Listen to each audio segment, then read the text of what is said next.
In this video, we have asked Moraine Valley faculty and staff to offer their short reactions to Eve Ewing's book, 1919. This is our first book of poetry in our many years of holding the one-book program.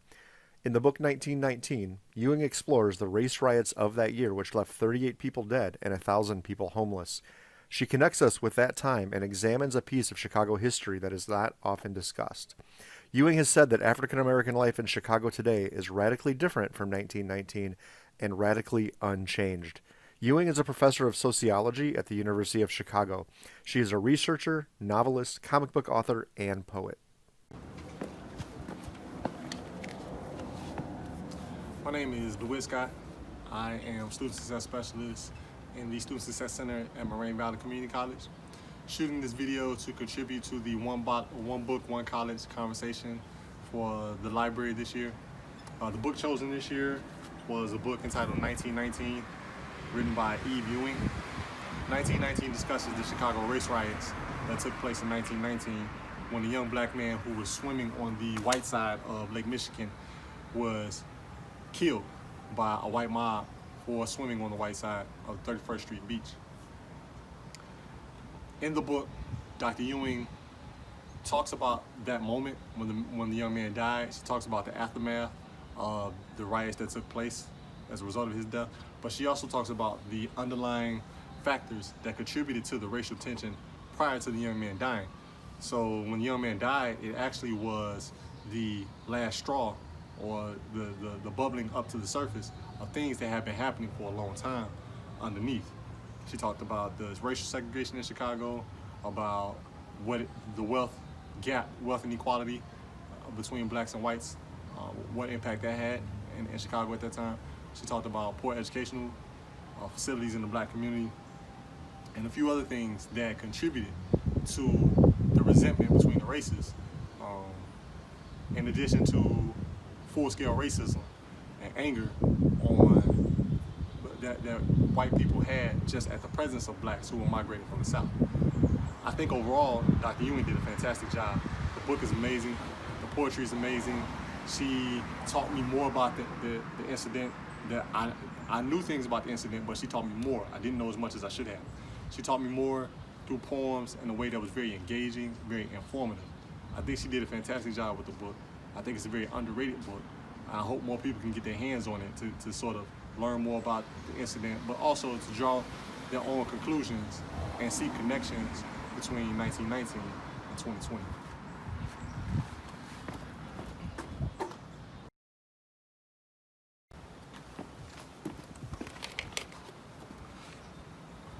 So, when thinking about the ways in which the book speaks to 2020, first and foremost, no one would know that 2020 would turn out to be the year that it has become. In the city of Chicago and in many cities across the nation, we've had our own riots this year, and the riots were race-based. The riots were precipitated by George Floyd's death in Minnesota in May of 2020. May 31st and June 1st, we had riots here in Chicago. As a lifelong Chicagoan, I was born and raised in Chicago. I currently live in Chicago. I'm on the south side, 77th and Bennett right now as I film this video. I saw the riots up close. When the riots took place, I left my house, I went out to the neighborhood, I went out to different neighborhoods, and I watched, and I saw everything take place May 31st and June 1st. I saw the aftermath of it as well. I took pictures, videos, everything. One thing I know by being someone who has lived in Chicago my entire life, everything that Dr. Ewing talked about as underlying factors in the 1919 riots, they were underlying factors in the 2020 riots. Racial segregation in Chicago. This is one of the most racially segregated cities in the nation. Housing insecurity, or inferior housing, right? Food desert. My particular neighborhood, in particular, South Shore neighborhood, is a active food desert, right? All of these things, in addition to much more, pushed people over the edge and led to riots. George Floyd's death did spark the riots, yes, but it was the last straw, much like the young man who died in 1919. Everything else had been bubbling underneath the surface for decades, right? So when the riots took place, me, personally, I wasn't too surprised, right? I wasn't too surprised, as particularly when we were talking about the death of unarmed black men by police. Chicago's had Laquan McDonald. Other cities, Minneapolis in itself has had Philando Castile. When we talk about Michael Brown, when we talk about Eric Garner, when we talk about women with Renisha McBride, we talk about Sandra Bland. All of these things have been bubbling underneath the surface, Freddie Gray, for a very, very long time. George Floyd's death brought it to surface across the country, particularly in Chicago. But again, beyond his death, these things are still here, right? Chicago's still segregated. Many of the black communities are still food deserts. Many of them have inferior schools. Nothing has changed in 101 years from what I've learned from the book.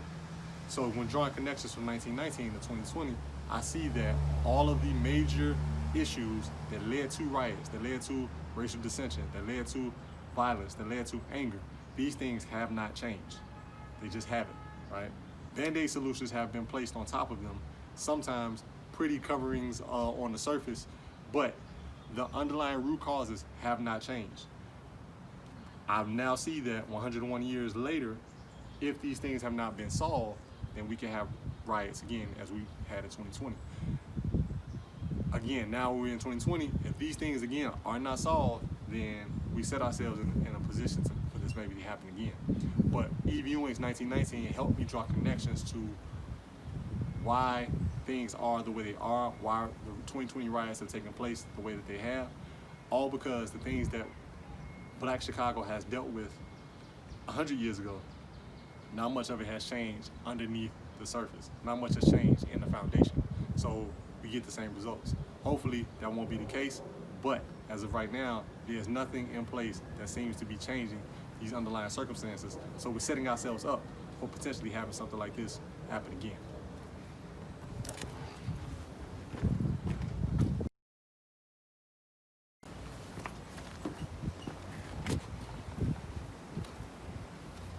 Lessons that I've learned in the book 1919 can impact my role as a student success specialist at Moraine Valley in a number of ways.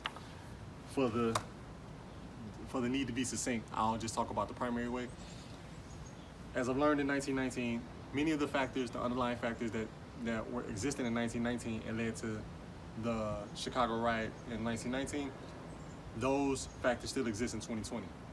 So, as my role as a student success specialist, one thing I've learned through this ordeal is that one of the best ways to handle this situation is to help my students learn across difference. And when I say across difference, what I mean is to learn about different communities, cultures, groups of people who are different than you. As a student success specialist, I work very closely with students on a regular basis. I can see through the book that a lot of what has happened comes because different groups of people do not interact or do not know about other groups of people. The more I can employ my students to understand or to learn about those who think differently from them, who are of a different race, of a different religion, different sexual orientation, different background, different political ideologies, the more that they can learn about people who are different than them, then the more understanding, the more educated they become, and the less frustration, the less animosity that can fester between different groups. So my goal, or what I have been inspired to do through this book, through 1919, is to help my students learn more and more across difference.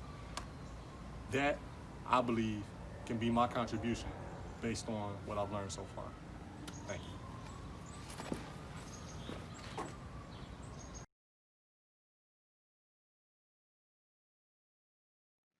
Eve Ewing, in her collection of poems,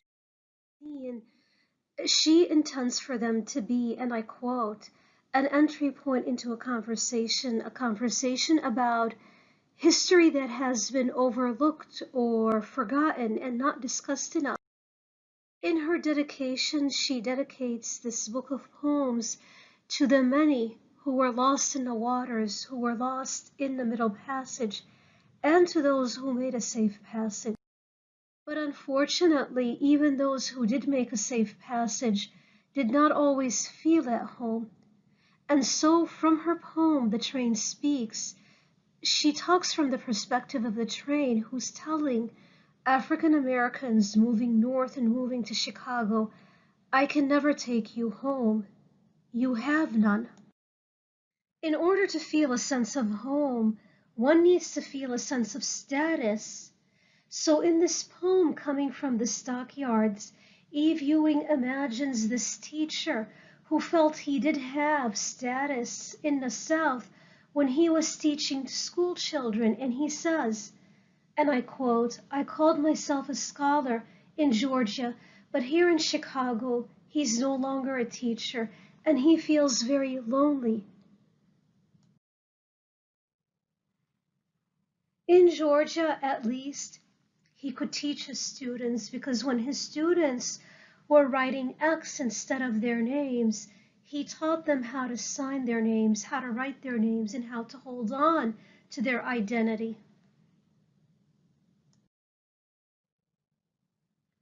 He also recalls this about his children. He calls them zoetrope children, moving always and never. So Eve Ewing evokes the sense, a circular motion that keeps on spinning and spinning, moving but going nowhere. And he recalls this image with a sense of sadness. And Eve Ewing invokes this image of the spinning that keeps on going and goes nowhere in her poem Jump Rope, which is dedicated of Eugene Williams, who unfortunately drowned in Lake Michigan. His death was the start of the race riots of 1919. In her poem Jump Rope, Eve Ewing has created this poem as if children are talking about Eugene, and what she leaves out is just as painful as what she includes. For example, in one of her lines, and I quote them here, "Grandma, grandma, sick in bed, call on Jesus because you're babies." And she leaves out that very important word. But what she also chooses to include is extremely important as well, too. And he never came back, back, back. Again, evoking that circular motion of the rope moving back and forth, and of the zoetrope moving, spinning on and on. You know, so one wonders, when is this cycle of violence going to ever end? Eve Ewing herself says that in the poem Jump Rope, she has invoked the image, the lynch rope image. Not much was written about Eugene Williams, unfortunately. And Henry Louis Gates, he says the following: because of the experiences of the diaspora, the fragments that contain the traces of a coherent system of order must be reassembled. To reassemble fragments, of course, is to engage in an act of speculation. And this is what I see Eve Ewing doing. So she's taking fragments of the history and she's engaging in an act of speculation so that we can understand the history and hopefully engage in meaningful discussions around Moraine Valley. So there is this man that she talks about, James Crawford Speaks. So James Crawford aimed a gun and shot at the police who were doing nothing, and he in turn shot back. So Eve Ewing creates a poem whereby she speculates on his very last thoughts, and Eve Ewing says this: "I'm always obsessed with which names we learn in history and which names we don't learn and why." And so the poem is a small attempt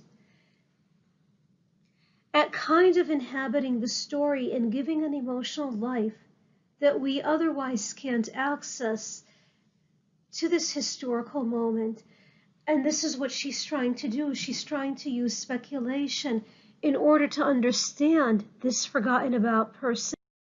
Another forgotten about incident is the 1995 heat wave that killed so many people in Chicago, so many of the elderly and so many of the African Americans.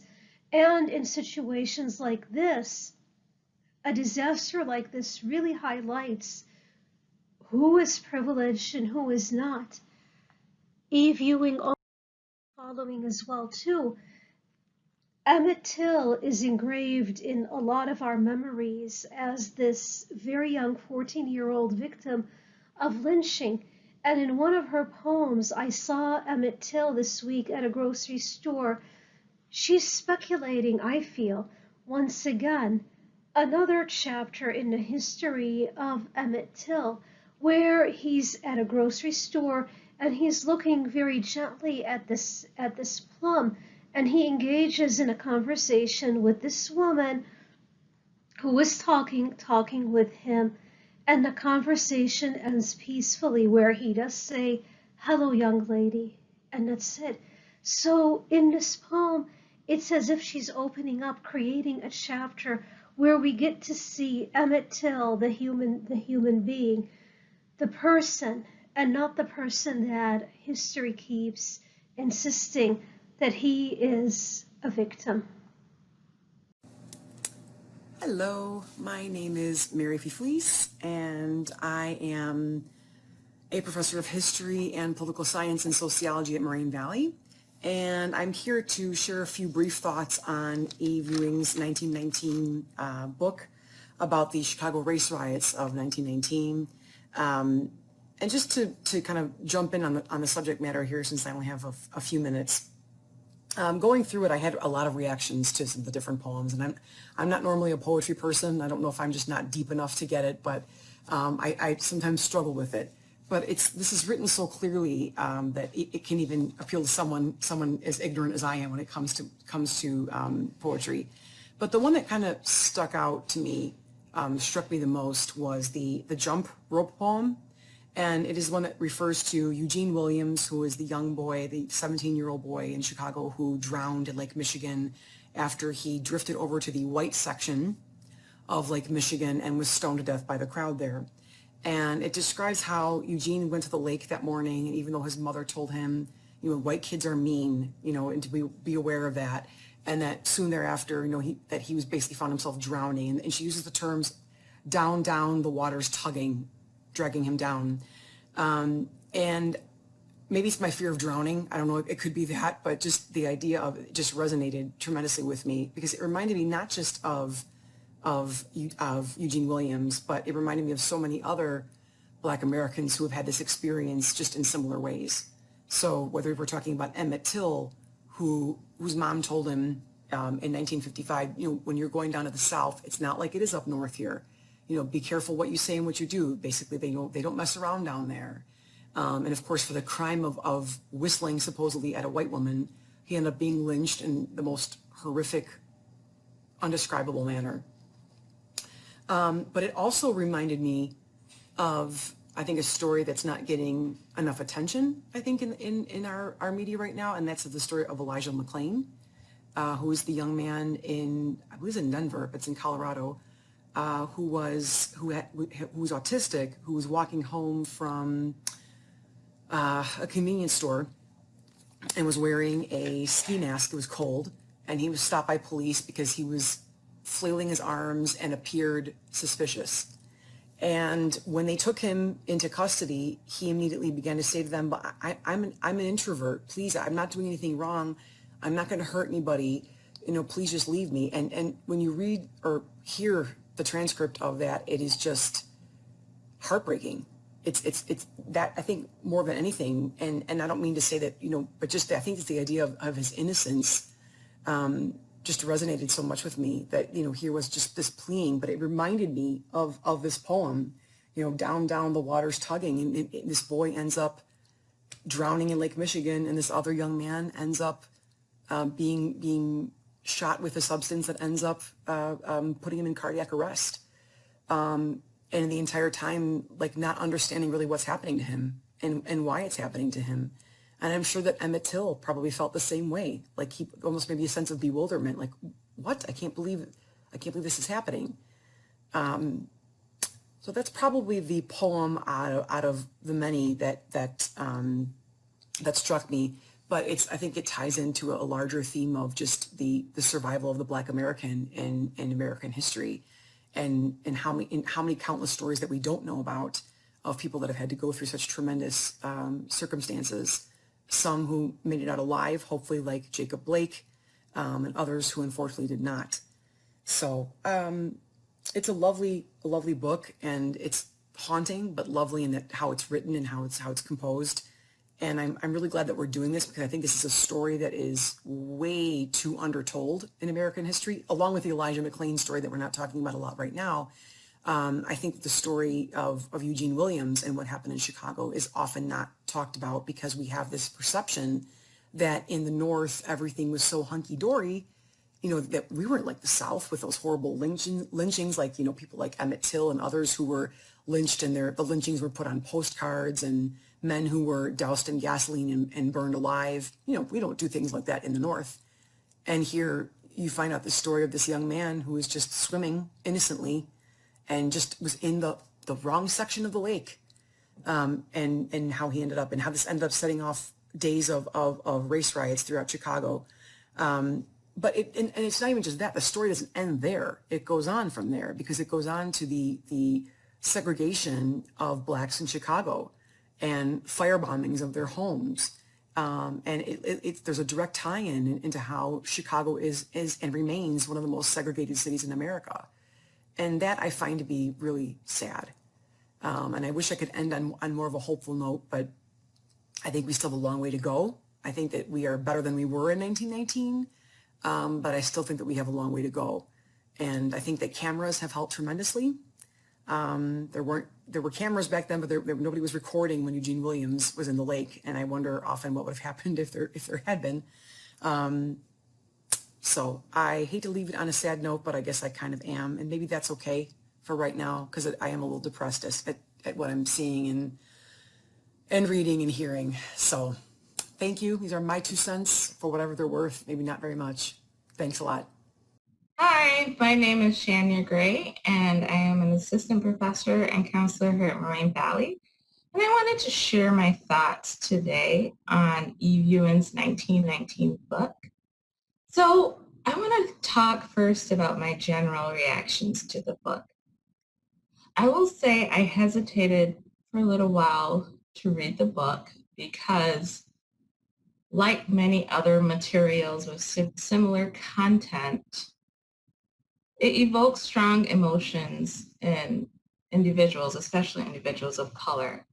If you know anything about the book really, Eve Ewing's 1919 is a book of poetry that talks about the race riots that occurred in Chicago and many other places throughout the U.S.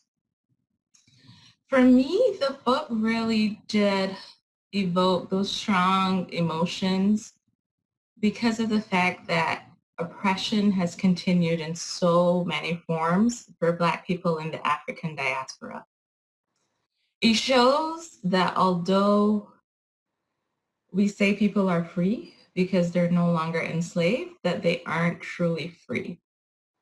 And one of the things I reacted to in the book, one of the pieces I reacted to, was the fact that the book really highlights how, oftentimes I've heard, slavery and racism was mainly an issue in the South and it was not as much in the North. And the book really highlights that that's not the case, that it was a different, it appeared in a different context, it looked differently, but in reality, there were a lot of issues that occurred when Blacks began to emigrate from the South to the North. The book, there are 2 poems that stand out to me in the book. One is called Exodus 5, which she really makes reference to the book of Exodus in the Bible. And Eve Ewing really goes on to say, I'll just read for you a little excerpt. And afterward, the people went down to the chambers of the Pharaoh and told him, "Thus saith the Lord God, the God of the prairie and the lake, God of the flatlands and the railroads, God of vice and God of the disciple, God of the meat packer and God of the laundress, God of the lost child, let my people go, that they may hold a feast unto me in the bungalows." And so in this particular poem, and she really talks about the people of the Bible. It talks about in the time of Pharaoh, when Pharaoh had enslaved God's people, and God really was trying to tell Pharaoh to let the people go, and it did not happen. And why this stood out to me was because when I think about, in even today's day and age, when I look around and I see the continuous oppression that occurs, it is encouraging, it is reassuring to know that even people of faith, that even God's people in the Bible went through this, that they themselves were enslaved, that they themselves went through a lot of injustice, a lot of pain, a lot of heartache, and that in the end, the people conquered.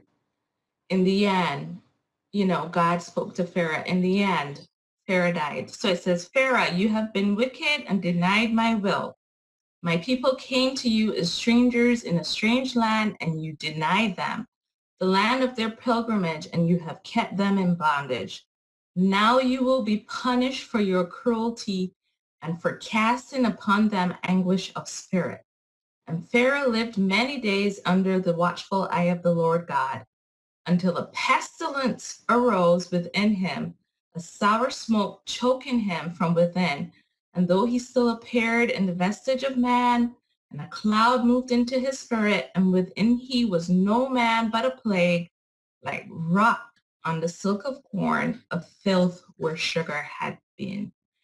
And so it is reassuring to me, and I think about this, and as I go through and I see the pictures and I read about all of the pain and all of the heartache and all of the oppression. And I read about that young man who died, who was swimming, and because he had swam too far into the white section, he got stoned.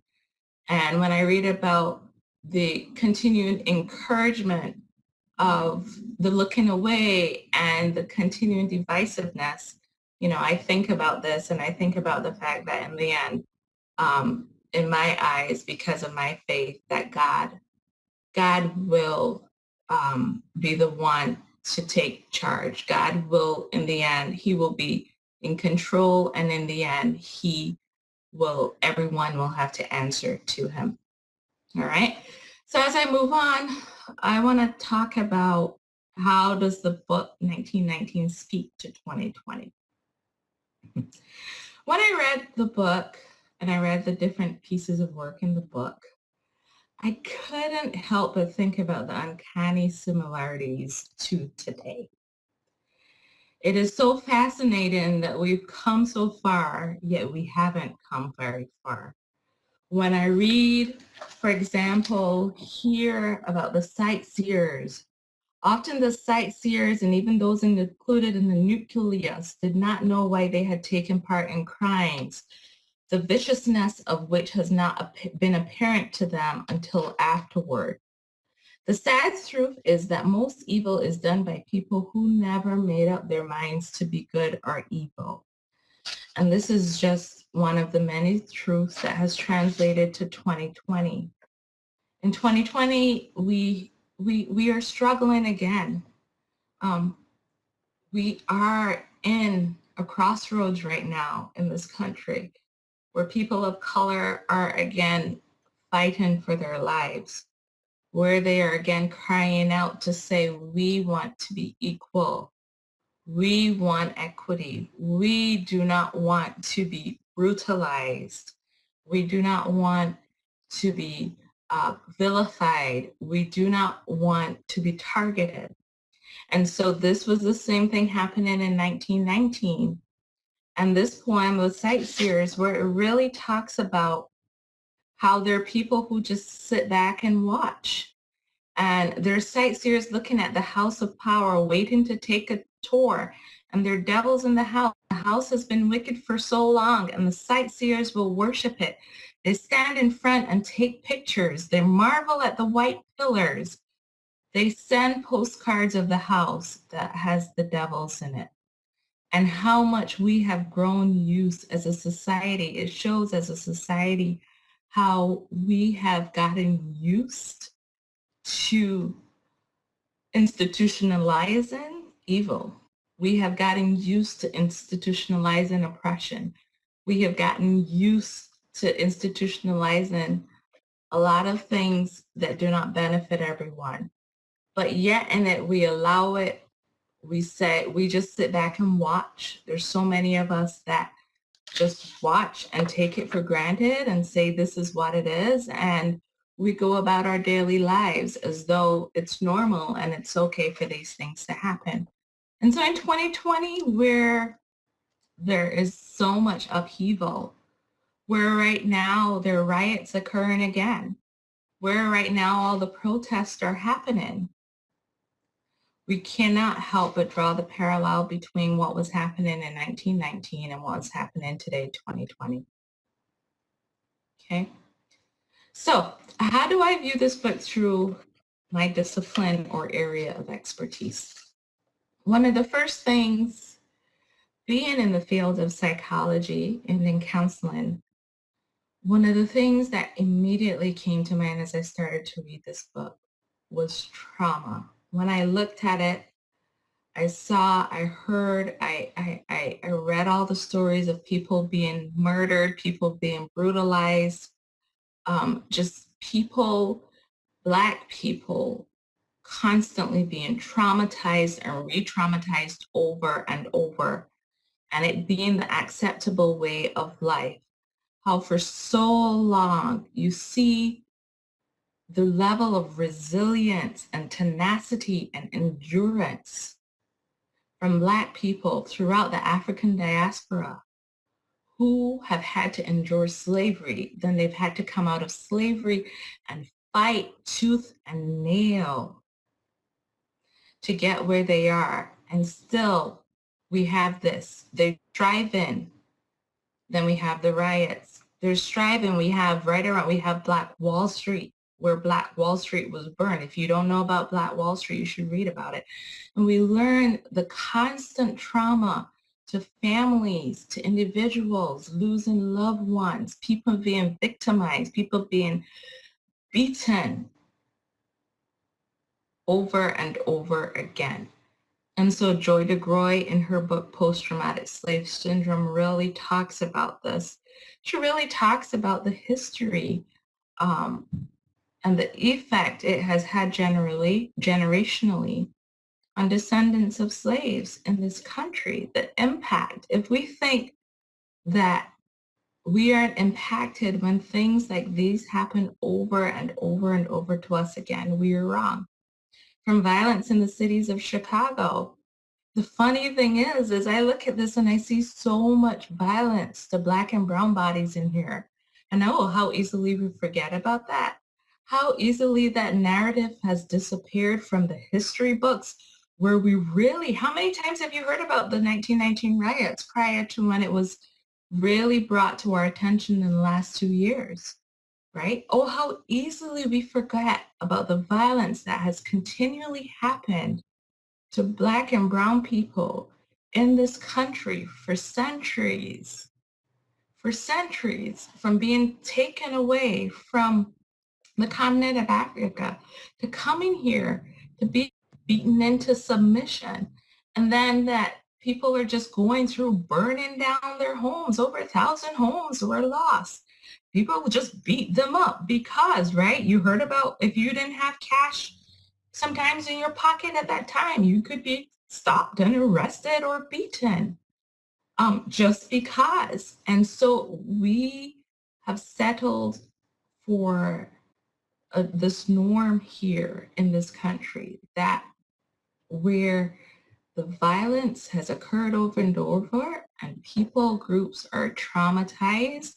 And we see this violence in the city of Chicago and we are aghast. Oh my gosh, what's going on here? Why are these people, we say, why are these people behaving this way? But if we really look at history, if we really look at how people have been pigeonholed and people have been pushed and what people have had to endure, we will begin to understand what is going on. And then we can look at the issue of violence and the cycle that continues and everything that happens even in the brains of those young boys and girls in the city who are constantly exposed. As a counselor, when I worked on the West Side, and I had a young lady who her brother was shot on her front doorstep. That is not normal. And with trauma, your brain is reconfigured. When trauma happens, the way your brain processes events and stuff is reconfigured, and it affects you. It affects every aspect of your life. So when I look at this, this is part of the narrative, part and parcel for throughout generations, how systemic oppression and how people of color, especially in this country, African Americans, have continued to be affected and have continued to suffer. So these are essentially my thoughts on the book, Eve Ewing's book, 1919. Thank you.